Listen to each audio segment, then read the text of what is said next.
নমস্কার। We learn investing এর আজকের এই বিশেষ আলোচনায় আপনাদের স্বাগত। চলুন একটু গভীরে যাওয়া যাক সাম্প্রতিক কিছু গুরুত্বপূর্ণ আর্থিক খবরে।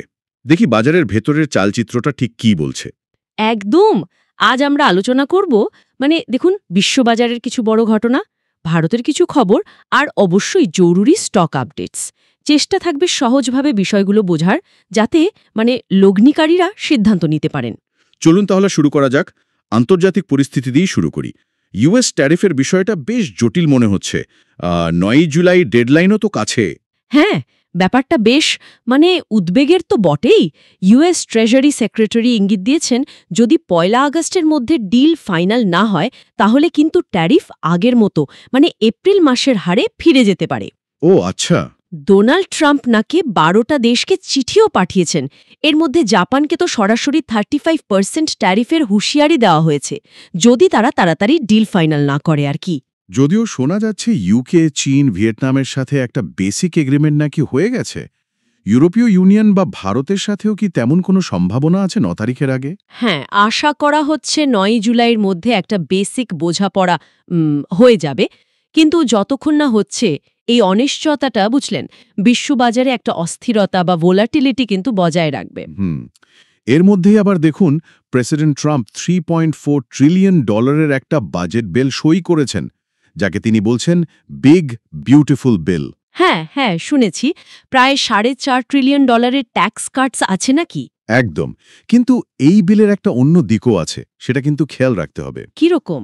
Renewable power, electric vehicles, wind farm, solar energy, এই সব গ্রিন এনার্জি সেক্টরে ইনসেন্টিভস বন্ধ করে দেওয়া হয়েছে।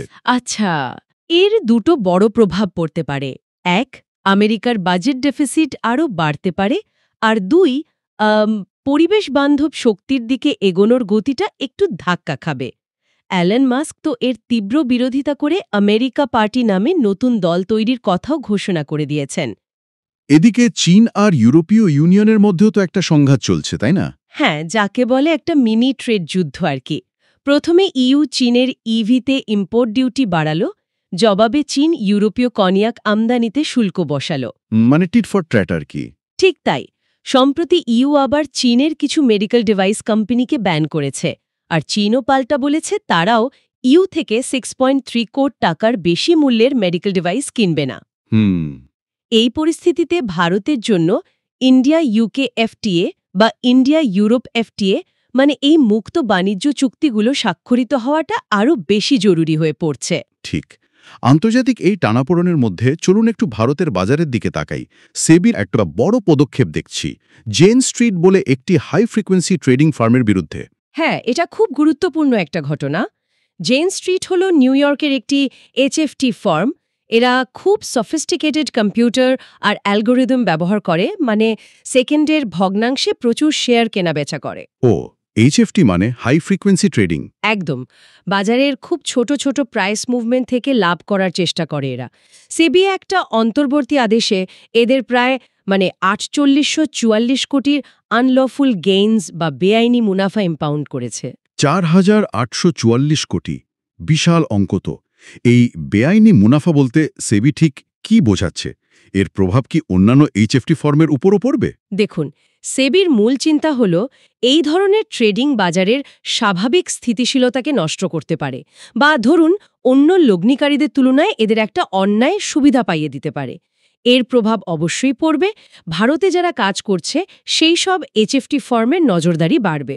আচ্ছা। আমরা তো শুক্রবার দেখলাম বিএসই বা নুভামার মতো ট্রেডিং সংক্রান্ত স্টকে বেশ চাপ ছিল। শোনা যাচ্ছে নুভামা নাকি ভারতে জেন স্ট্রিটের ব্রোকার ছিল, তাই শেয়ারটা বেশি পড়েছে। জিরোধার নিতিন কামাথও বলছেন, এইচএফটির ওপর নিয়ন্ত্রণ বাড়লে ট্রেডিং ভলিউম আর ব্রোকারদের লাভ কিন্তু কমতে পারে। বুঝলাম। এই খবরগুলোর পাশে মিউচুয়াল ফান্ড ইন্ডাস্ট্রির ডেটা কিন্তু বেশ পজিটিভ লাগছে। একদম। 30শে জুন পর্যন্ত ভারতের ডোমেস্টিক মিউচুয়াল ফান্ড ইন্ডাস্ট্রির মোট অ্যাসেট আন্ডার ম্যানেজমেন্ট AUM বেড়ে 72.1 লক্ষ কোটিতে পৌঁছেছে। বাহ! জুন কোয়ার্টারে প্রায় 7% গ্রোথ, যার মূল কারণ অবশ্যই ইকুইটি মার্কেটের ভালো পারফরম্যান্স।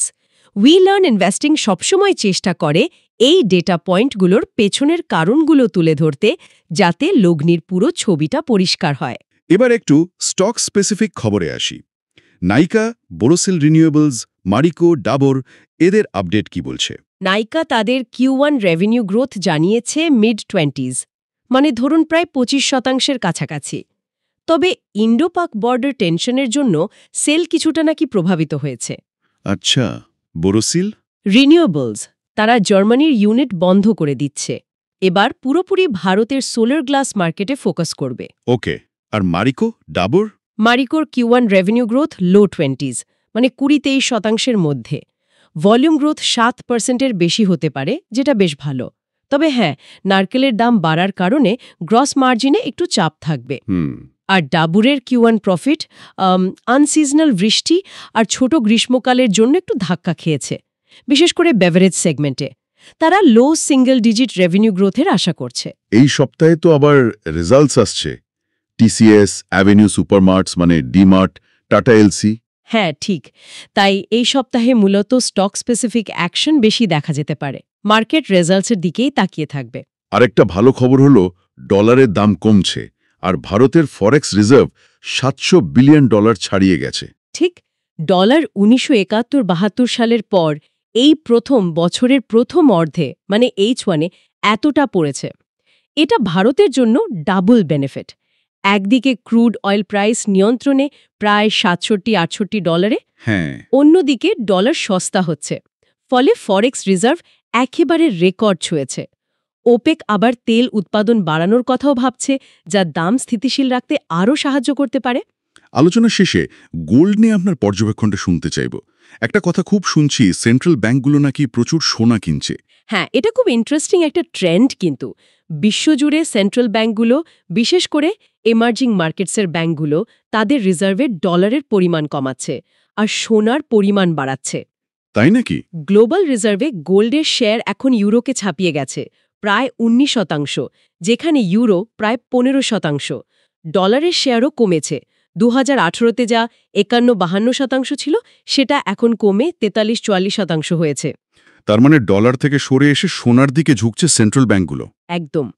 এই লাগাতার কেনা আর জিওপলিটিক্যাল টেনশনের কারণেই সোনার দাম বাড়ছে। আর আমার মনে হয় এই প্রবণতা হয়তো আরও কিছুদিন চলবে। তাহলে আজকের আলোচনার মূল বিষয়গুলো যদি একটু সংক্ষেপে বলি: ইউএস ট্যারিফ ডেডলাইনের প্রভাব, ইউএস বাজেট বিলের পার্শ্ব প্রতিক্রিয়া, সেবির এইচএফটি ফান্ডগুলোর উপর নজরদারি, ভারতের শক্তিশালী ফরেক্স রিজার্ভ, ডলারের পতন এবং অবশ্যই সোনার চাহিদা বৃদ্ধি। আর এই সপ্তাহে আসা কোম্পানিগুলির কোয়ার্টারলি রেজাল্টস, সেটাও মার্কেটের দিক নির্দেশ করতে পারে। এই পরিস্থিতিতে দাঁড়িয়ে লগ্নিকারীদের জন্য আপনার কি পরামর্শ থাকবে? দেখুন, মার্কিন ট্যারিফ বা সেবির পদক্ষেপের মতো বিষয়গুলো বাজারে অল্প সময়ের জন্য অস্থিরতা বা ভোলাটিলিটি আনতেই পারে। এটাই স্বাভাবিক। তাই লং টার্ম বা দীর্ঘমেয়াদী পরিকল্পনা বজায় রাখাটা খুব জরুরি। কোনো একটা খবরের ভিত্তিতে তাড়াহুড়ো করে সিদ্ধান্ত না নেওয়াই ভালো। নিজের রিস্ক প্রোফাইল অনুযায়ী অ্যাসেট অ্যালোকেশন, মানে বিভিন্ন ধরনের অ্যাসেটের লগ্নি ভাগ করে রাখাটা বিচক্ষণতার পরিচয়। উইল অন ইনভেস্টিং সবসময় চেষ্টা করে সঠিক তথ্য আর বিশ্লেষণের মাধ্যমে আপনাদের সাহায্য করার। চমৎকার বিশ্লেষণ।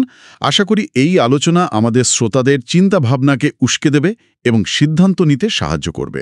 বাজারের ওঠানামা তো থাকবেই, সঠিক জ্ঞান, ধৈর্য আর নিজের স্ট্র্যাটেজিতে ভরসা রাখা, এটাই সাফল্যের মূল চাবিকাঠি। আজকের মতো এখানেই শেষ করছি। মন দিয়ে শোনার জন্য অশেষ ধন্যবাদ। উইল অন ইনভেস্টিং এর পক্ষ থেকে সবাইকে শুভেচ্ছা। আবার কথা হবে। জয় হিন্দ।